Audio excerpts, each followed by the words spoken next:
ஒரு கேள்வி கேட்டிருக்காங்க. என்னன்னாக்கா, கடன் கடனை செலுத்த சொல்லி வற்புறுத்தும் கலெக்ஷன் ஏஜென்ட்டுகளுக்கு கடன் பெற்ற நாங்கள் என்ன அறிவுறுத்த வேண்டும், என்ன சொல்ல வேண்டும்? இது அறிவுறுத்தணும்னு ஒண்ணும் கிடையாது. நீங்க வந்து சொன்னாலே போதும். அது என்ன சொல்லணும்னா, இப்ப நீங்க என்ன வந்து பண்ணிருக்கீங்க, உங்களோட லீகல் பார்ட் அது என்ன, இந்த வங்கி லோனை பொறுத்த வரைக்கும் அப்படின்றத நீங்க சொல்லணும். லீகல் பார்ட் அப்படின்னாக்கா, இப்ப எப்படியுமே பாத்தீங்கன்னா, ஒரு நிறுவனமோ இல்ல ஒரு தனி நபரோ இல்ல ஒரு அரசு வங்கியோ லோன் கொடுத்தாங்கன்னா, அதை நீங்க கட்ட தவறும் போது உங்க மேல கண்டிப்பா லீகல் ஆக்ஷன் எடுக்கிறது நிறைய வாய்ப்புகள் இல்ல, 100% வாய்ப்பு இருக்கு. எந்த லோனையும் கட்டாம விட்டுட்டோம்னா உடனே பேங்க்கும் வந்து அதை அனுபவிச்சு விட்டுருன்னு அர்த்தம் கிடையாது. முதல்ல அவங்களோட முதன்மனே ஆயுதமான கலெக்ஷன் ஏஜென்ட்டுகள் இவங்களை வச்சுதான் வந்து ஃபர்ஸ்ட் அவங்க காயின் மூவ் பண்ணுவாங்க.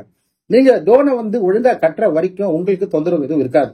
ஏன்னா லோனை கட்டிட்டீங்க, கரெக்டா இருக்கு, அவங்க மேல உங்க லோன் கொடுத்து உங்களை கடன்காரனாக்கிற முயற்சிகளை தான் ஈடுபடுவாங்க. ஏன்னா டாப் அப் லோன் சொல்லுவாங்க, கொஞ்சம் கொஞ்சமா இன்க்ரீஸ் பண்ணுவாங்க லோன் அமௌண்ட், கிரெடிட் கார்டோட லிமிட் இன்க்ரீஸ் பண்ணுவாங்க. இப்போ இதனால என்ன ஆகுதுனாக்கா, உங்களுக்கு ஒரு கடன் வந்து இருந்துகிட்டே இருக்குது. அதை முடிக்கலான்னு முயற்சி பண்ணா கூட அடுத்த ஒரு கடன் மூலமா வேற ஒரு வங்கி வந்து நுழைஞ்சிருவாங்க. ஒரு கடனை வாங்கிட்டு, ஒரு கிரெடிட் கார்டை வாங்கிட்டு இதுல இருந்து வெளியே வந்துட்டாங்க, இப்ப எதுவும் இல்லைன்ற சொற்ப நபர்கள் தான் இருப்பாங்க. மற்றவங்க எல்லாம் பாத்தீங்கன்னா எப்படி பார்த்தாலும் நிறைய கடனை வாங்கியிருக்காங்க, அது என்னால கட்ட முடியாத நிலைமையில தான் இருக்கிறேன், இப்போ வந்து எந்த சுச்சுவேஷன்ல எதுவுமே மூவ் பண்ண முடியாத நிலைமையில நான் உட்காந்துட்டு இருக்கேன் அப்படி சொல்றவங்க தான் எக்கச்சக்கமான பேர் இருக்காங்க. அப்படி பாத்தீங்கன்னா, இப்ப கடனை கட்ட சொல்லி வற்புறுத்தும் அல்லது கடனை செலுத்த சொல்ல வற்புறுத்தும் எப்படி சொன்னாலும் ஒண்ணுதான். அவங்க வந்து உங்க வந்து வீட்டுக்கு வந்து சும்மா வந்து உங்களை பார்த்துட்டு போகிறது கிடையாது. நீங்க ஏன் லோன் கட்டல, ஏன் போன் எடுக்க மாட்டீங்க, இந்த மாதிரி கேள்வி கேட்கறது தான் வருவாங்க. அவங்க பெரும்பாலும் வரும்போது என்ன சொல்லணும்னா, உங்களோட லீகல் பார்ட் என்ன நீங்க எடுத்திருக்கீங்க, என்ன டிசிஷன் எடுத்திருக்கீங்க, என்ன முடிவு பண்ணிருக்கீங்க, முதல்ல உங்களுக்குள்ள நீங்க முடிவு பண்ணணும். இப்போ லோன் டிஃபால்ட் ஆயிடுச்சுன்னா நிறைய பேர் வந்து கூகுள்ல சர்ச் பண்ணி பாக்குறாங்க. இந்த டெப்த் ரிலீஃப் சென்டர், அந்த டெப்த் மேனேஜ்மெண்ட் சர்வீஸ் ஏகப்பட்ட நிறுவனங்கள் வந்து பாத்தீங்கன்னாக்கா, உங்க கடனை நாங்க டேக் ஓவர் பண்ணிக்கிறோம், இந்த கடன் டேக் ஓவர் பண்ணிக்கிட்டு உங்களுக்கு நாங்க வந்து இஎம்ஐ என்கிட்ட கொடுங்க, நாங்க வந்து மாசமான கட்டிடுறோம் அப்படின்னு சொல்லிட்டு இவங்க என்ன பண்றாங்கன்னா, இஎம்ஐ வாங்கி இவங்க அக்கௌண்ட்ல போட்டுக்கிறாங்க. இந்த வங்கிக்கு ஒன்றும் செலுத்துவது கிடையாது. வங்கிக்கு தொடர்ந்து நோட்டீஸ், தொடர்ந்து SMS இதெல்லாம் வந்து கடன் வாங்கினவருக்கு அனுப்பித்த உடனே இருக்கிறாங்க. இந்த மாதிரி நிறைய பேர் நம்ம கிட்ட வராங்க. நாம வந்து அந்த ஒரு நிறுவனத்தை வந்து எதுவும் சொல்ல முடியல, ஏன்னா நமக்கு அந்த அதிகாரமும் இல்ல. நம்ம வந்து விமர்சனம் என்ன பண்ண முடியும். இப்ப நான் எதுக்காக சொல்றேன்னா, இப்போ வந்து கலெக்ஷன் ஏஜென்ட் இவங்க எல்லாம் தப்பிக்கிறதுக்காக இவங்க அவங்க கிட்ட போறாங்க, ஆனா அவங்க எந்த விதமான ரிலீஃபும் கொடுக்க மாட்டேங்கிறாங்க. இதை அடிக்கடி சொல்றது காரணம், இப்போ நீங்க வந்து சட்ட விழிப்புணர்வு வேணும்ன்றதுக்காக இந்த சேனல் வச்சிருக்கோம். அதே சமயம் வீணா போய் எங்கேயும் ஏமாந்து போயிடக்கூடாதுன்றதுக்காக தான் இதை அடிக்கடி திரும்ப சொல்றோம். ஏன்னா இங்க ஒரு முக்கியமான விஷயம் கவனிக்கப்பட வேண்டியது என்னன்னா, வங்கி கடன் வாங்கினவங்க கிரெடிட் கார்டுல இருந்து எந்த லோனா இருந்தாலும் சரி, செக்யூர்டு அன்செக்யூர்டு, உங்களால கட்ட முடியல பட்சத்துல சட்டப்படியான வழிதான் நீங்க அனுப்பணுமே தவிர, இந்த மாதிரி வந்து குறுக்கால வர்ற இந்த டெப்த் மேனேஜ்மெண்ட் சர்வீஸ் இந்த மாதிரி வேலை அணுகக்கூடாது. ஏன்னா லிங்க் வந்து உங்களுக்கும் பேங்க்குக்கும் மட்டும் அக்ரிமெண்ட் மூலமா இருக்குதே தவிர, வேற ஒரு நபரை வந்து நுழைஞ்சி பஞ்சாயத்து பண்ணோம்னா அது வந்து ஒரு சோல் ஆர்பிட்டரா தான் இருக்கணும். அதுவும் வந்து வங்கியோ இல்ல நீங்களோ நீதிக்கூடிய நபராக தான் இருக்கணும். அப்படிப்பட்ட இந்த சூழ்நிலை இந்த மாதிரி போய் இந்த depth management service, depth relief, depth free இப்படின்னு ஏகப்பட்ட ஆப்புகள் இருக்கு. உள்ள போனீங்கன்னா சப்ஸ்கிரிப்ஷன் அது இதுன்னு போயிட்டு உங்கள்கிட்ட இந்த பணத்தையும் வாங்கிட்டு கால் டைவர்ட் பண்ண சொல்லுவாங்க. கால் டைவர்ட் பண்ணி அவங்களுக்கு ஃபோன் பண்ண அட்டன் பண்ண மாட்டாங்க, நீங்க ஃபோன் பண்ண எடுக்க மாட்டாங்க. இப்படி ஏகப்பட்ட பிரச்சனை போய் மாட்டிட்டு கடைசியில பணத்தை எழுந்து நிற்கிற ஏராளமான நபர்கள் தினமும் சரி நீங்க ஃபோன் பண்ணிக்கிட்டு தான் இருக்காங்க. இப்படிதான் ஃபாரின்ல இருந்து நூதனமான முறையில் ஏமாத்துவாங்கன்னு நான் சொல்லியிருந்தேன். இப்ப பாத்தீங்கன்னாக்கா நம்ம நார்த் இந்தியால இருந்து இருக்க பீப்புள்ஸ் ஏகப்பட்ட மாதிரி வச்சிருக்காங்க. நம்ம வந்து அந்த டாபிக் போக வேண்டாம், நம்ம சொல்லிட்டோம். இதே மீறி போய் ஏமாந்தீங்கன்னாக்கா எவ்வளவு ஏமாந்தீங்களோ அவ்வளவு திரும்பி வந்துருங்க. அவங்க பிற்காலத்துல ஏதாவது ஒரு நடைமுறையில சட்டத்தின் பிடியில் அவங்க சிக்குவாங்கன்னு எதிர்பார்க்கிறேன். இப்போ வந்து கலெக்ஷன் ஏஜென்ட் பொறுத்த வரைக்கும் அவங்க வந்து வங்கியால் நியமிக்கக்கூடிய ஒரு முதன்மையான ஒரு ஆயுதம் நான் சொன்னேன். அவங்களோட வேலை என்னன்னாக்கா, உங்களை வந்து வீட்டுல விசிட் பண்றது, உங்க ஆபீஸ்ல விசிட் பண்றது, போற வர வழியில அவங்க ஃபாலோ பண்றது, இப்படி வேலைகள் ஈடுபடுவாங்க. கேட்டா சொல்லுவாங்க, நாங்க பேங்க்ல இருந்து வர்றோங்க, எங்கிட்ட கார்டு இருக்கு, எங்கிட்ட நீங்க பே பண்ணல, நீங்க கட்டி தான் ஆகணும் அப்படி சொல்லுவாங்க.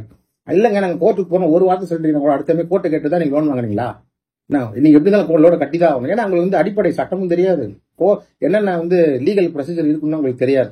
முதல்ல கடன் வாங்கிட்டு கட்ட முடியல, உங்களுக்கும் அதை பத்தி அவ்வளவா தெரிய வாய்ப்பு இல்லை. ஏன்னா கடன் வாங்கும் போது உங்களுக்கு எதுவும் தெரியாது, வாங்கிடுவீங்க. டேர்ம்ஸ் கண்டிஷன்ஸ் என்ன இருக்கு, பிற்காலத்தில் என்னென்ன பிரச்சனைகள் வரும். அதே மாதிரி ஆப் லோன்கள் வந்து ரொம்ப பிரச்சனை கொடுக்காம உடனே லோனை சாங்ஷன் பண்ணி அக்கௌண்ட் டெபிட் பண்ணுவாங்க. அவங்கள வந்து ஒரு பெரிய பிரச்சனைக்கு உள்ளாக்குவாங்கன்னு உங்களுக்கு தெரியாது. ஏன்னா அவங்க well drained collection agents, well drained வந்து டெலிகாலர்ஸ் இதை வச்சு தான் பண்ணுவாங்க. ஏன்னா நீங்க உங்களோட மெயினான ஒரு பிரச்சனை அவங்ககிட்ட மாட்டிக்கும். என்னன்னு பாத்தீங்கன்னா உங்களோட ஐடென்டிட்டி. நீங்க கூட பாத்தீங்கன்னா ஒரு ஐடென்டிட்டின்றது ஒரு மனிதனுக்கு எவ்வளவு முக்கியம் தெரியுமா? அதாவது யூடியூபர்ஸ் நிறைய பேர் சொல்லுவாங்க, நீங்க வந்து இப்படி பண்ணுங்க அப்படி பண்ணுங்க, நீங்க வந்து இந்த செக்ஷன்ல போகணும் இந்த செக்ஷன்ல போகணும், உங்களுக்கு உரிமை இருக்கு, மனித உரிமை எல்லாமே இருக்கு. மனித உரிமை இருக்கு, காவல் நிலையத்துல புகார் கொடுக்கலாம், எல்லாம் இருக்குதான். பட் எந்த காவல் நிலையத்துல போயிட்டு நீங்க புகார் கொடுக்க முடியும்? இன்னைக்கு இருக்கிற நிலைமையில ஒரு காவல் நிலையத்துக்கு போய் உட்காந்தீங்கன்னா இருக்கிற லேண்ட் ஆர்டர் பிரச்சனை ஏகப்பட்ட பிரச்சனை காவல்துறைக்கு இருக்கு. அதை விட்டு நீங்க கிரெடிட் கார்டு கட்டல, எங்களை டார்ச்சர் பண்றாங்கன்னு ஒரு கம்ப்ளைண்ட் கொடுத்தீங்கன்னா இந்த கம்ப்ளைண்ட்டுக்கு உங்களுக்கு வந்து முதல்ல ரெஸ்பான்ஸ் கொடுப்பாங்களா? நான் ஆன்லைன் போலீஸ் கம்ப்ளைண்ட் சொல்லி வலியுறுத்தினேன். அதெல்லாம் ஒரு சின்ன சின்ன ஒரு பரிகாரம் தானே தவிர நீங்க முதன்மையா சந்திக்க வேண்டியது என்னன்னு பாத்தீங்கன்னா சட்ட பிரச்சனை மட்டும்தான். இதை தான் நான் வலியுறுத்துறேன். இந்த ஒரு கேள்விக்கான பதில் என்னன்னா, கடனை வற்புறுத்தி செலுத்த சொல்லும் வங்கி கலெக்ஷன் ஏஜென்ட்டுகளுக்கு நாம் அறிவுறுத்துவது என்ன? கரெக்ட், அறிவுறுத்துன்னு சொல்லலாம், இல்ல சொல்றதுக்கு கூட சொல்லிக்கலாம். அதாவது நீங்க என்ன லீகல் ஸ்டாண்ட்ல இருக்கிறீங்கன்றத சொல்லணும். அதாவது என்னால இப்ப கடன் கட்ட முடியாது, இங்க இருக்கிற மல்டிபிள் லோன்ஸ் காரணம் அப்படின்னு சொல்லலாம். சொல்லிட்டு இந்த நீதிமன்றத்தின் மூலமா நாங்க தீர்த்து கொள்ள இருக்கிறோம். எதுவா இருந்தாலும் உங்க வங்கியோட பேனல் அட்வொகேட்டோ இப்படின்னு சொல்லி தைரியமா உங்களால் பேச வராதுன்னு எங்களுக்கு தெரியும். ஏன்னா இந்த மாதிரி ஒரு தைரியமா உங்களால் பேச முடியாது. அப்படி இருக்கும்போது அவங்க என்ன பண்ணுவாங்கன்னா, லீகல் நோட்டீஸ் அனுப்பிச்சிருக்கேன் அப்படி இப்படின்னு இமெயில் அனுப்பிச்சிருக்கேன், இந்த காரணத்தை ஏற்றுக்க மாட்டாங்க. நீங்க வலுவான ஒரு சட்ட ஆதாரம் கையில வச்சிருக்கணும். அதுதான் வந்து நீதிமன்ற ஆணை இல்ல நீதிமன்ற ஒத்துக்கட்டளை இந்த மாதிரி வச்சிருக்கணும். நான் எதுக்காக சொல்றேன்னா, இது திரும்பி வலியுறுத்துறேன்னா, இப்போ வந்து பாத்தீங்கன்னாக்கா நீதிமன்றத்துல தாக்கல் செய்யற வழக்குகளோட எண்ணிக்கை அதிகமாயிட்டு வருது வர வர. ஏன்னா இது மூலமா பாத்தீங்கன்னாக்கா செட்டில் பண்றவங்களும் செட்டில் பண்ணிக்கலாம், பிரச்சனை இல்லாம முடிச்சுக்கலாம். இப்ப நிறைய வந்து தமிழகத்துல பாத்தீங்கன்னா தொடர்ந்து இந்த கலெக்ஷன் ஏஜென்ட்டுகள் இவங்க பண்ற இந்த ஒரு அட்டுவழியும் தொடர்ந்துட்டு இருக்குது. ஒரு வகையில பாத்தீங்கன்னா அட்டுவழியமா தெரிஞ்சாலும் மறு வகையில பாத்தீங்கன்னா அவர்களும் பாத்தீங்கன்னாக்கா ஒரு சம்பளத்துக்கு வேலை செய்யறாங்க, குடும்பத்தை காப்பாற்றணும் ஒரு பொறுப்பு இருக்கு. ஸோ அவங்க டார்கெட் அச்சீவ் பண்ணாதான் சேலரி, அவங்களோட ஃபேமிலி பார்க்கணும்னா இந்த பணத்தை வாங்கி கொடுத்தாதான் ஆகணும் அப்படின்னு ஒரு இது. இத்தனைக்கும் பேங்க் அவங்களுக்கும் ஒரு தீவிரமான பிணைப்பு ஒன்றும் இருக்காது, கான்டாக்ட் பேஸில் தான் இருப்பாங்க. அந்த பேங்க் கார்டு கூட பாத்தீங்கன்னா இவங்க அட்டாரைஸ் தான் பண்ணிருக்குமே தவிர இவங்க பேங்கோட ஸ்டாஃப்னு எதுவுமே இருக்காது. அப்படிப்பட்ட ஒரு ஐடி தான் வச்சிருப்பாங்க. அப்படிப்பட்ட சூழ்நிலை இந்த கேள்விக்கான பதில் என்னன்னா, உதாரணத்துக்கு நீங்க ஒரு லீகல் ஸ்டாண்ட் எடுத்துட்டீங்கன்னா உங்களோட அந்த அறிவிப்போ இல்ல ஒரு கையில ஒரு ஆவணமா வச்சுக்கணும். வந்துட்டு இதை காட்டி இதை போல நாங்க உங்க பேங்க்கு நோட்டீஸ் சென்ட் பண்ணிருக்கோம், அது சொல்லும் போது கூட கொஞ்சம் உங்க வழக்கறிஞரை கன்சல்ட் பண்ணிட்டு பேசணும். உங்களுக்கா பேச வராது. என்ன பேசணும்னா, பாருங்க நாங்க வந்து இந்த லீகல் நோட்டீஸ் அனுப்பியிருக்கோம், உடனே வந்து நீ வாங்கினது கட்டிதான் நிறைய வந்து ஒரு சில பேர் எல்லாம் பாத்தீங்கன்னாக்க இதையே சொல்லிட்டு இருப்பாங்க. அதாவது இது பாத்தீங்கன்னா கடன் வாங்கினது கட்டித்தான் ஆகணும், அது வந்து அக்ரிமெண்ட் பிரகாரம் தான். இது வந்து அக்ரிமெண்ட், ஒரு அக்ரிமெண்ட் கொடுக்குறீங்க, அந்த அக்ரிமெண்ட் பிரகாரம் லோனை கட்டுறீங்க. இது வந்து அக்ரிமெண்ட் கட்டல, நான் வயலேஷன் பிரீச் ஆஃப் ட்ரஸ்ட் தான், ஒரு நம்பிக்கை முறிவு, இது நம்பிக்கை மோசடின்ற கீழே வராது. நிறைய பேர் வந்து ஏமாத்திட்டீங்க பேங்க், என்ன விதத்துல ஏமாத்துறதுன்னு தான் எனக்கு தெரியல. ஏன்னு பாத்தீங்கன்னா வங்கிகள் வந்து சும்மா இல்லாம எல்லா பேக்ரவுண்டையும் ஆராய்ச்சி பார்த்து தான் லோனை கொடுக்குறாங்க. அப்படி லோனை கொடுக்கும் போது கூட அவங்க போட்டோகிராஃப்ஸ் எடுத்துக்கிறாங்க, ரெஃபரன்ஸ் நம்பர் கேட்கறாங்க, அவங்கள செக் பண்றாங்க, இவங்களை செக் பண்றாங்க. இதே பாத்துக்கிட்டீங்கன்னாக்கா இந்த ப்ராசஸே பாத்தீங்கன்னா ரொம்ப நேரமா வெரிஃபை, எல்லா டிஜிட்டல் டாக்குமெண்ட்ஸும் வெரிஃபை பண்ணிட்டு பேன் ஆதார்ல வெரிஃபை பண்ணிட்டு தான் கொடுக்குறாங்க. இந்தியன் சிட்டிசன் பாக்குறாங்க, ஆதார் கரெக்ட் பண்றாங்க, எல்லாத்தையும் பாக்குறாங்க, எல்லாத்தையும் முடிச்சுட்டா லோனே கொடுக்குறாங்க. அப்படி இருக்கும்போது இது மோசடியின் கீழே வரதுக்கான வாய்ப்புகள் இருக்கு இல்ல.